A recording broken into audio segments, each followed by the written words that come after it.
ايه نوع القطاع اللي احنا واقفين عليه دلوقتي وعلى الاساس بتاعه؟ دي قطاعات اليو بي في سي. قطاعات اليو بي في سي في منها القطاعات المصريه والقطاعات التركيه.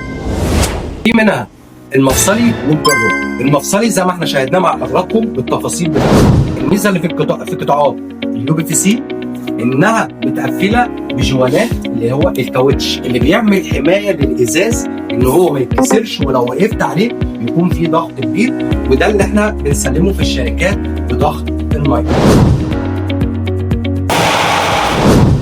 والميزه الثالثه اللي معانا ان احنا نغرق الشباك ميه بالشكل ده. طبعا الجوانات اللي فيه بتحميه من تسريب الميه بالشكل ده، فده كمان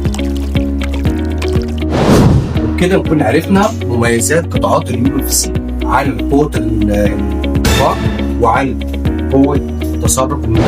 اضافه ان احنا لما بنفتح الشباك بالحجم ده الجوانات برضه داخليه، يعني الازاز ده ما بيتكسرش بسبب ان الجوان من الداخل ومن الخارج.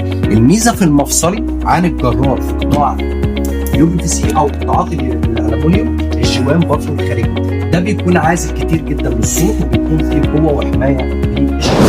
قصه الباكيتا وتقفيل الباكيتا بالفينش الرائع ده علشان ميزه القطاع وكل حاجه معمول مكانها او معمول حسابها بالملي. ده اللي بيميز معايا سهوله حركه الضرفه.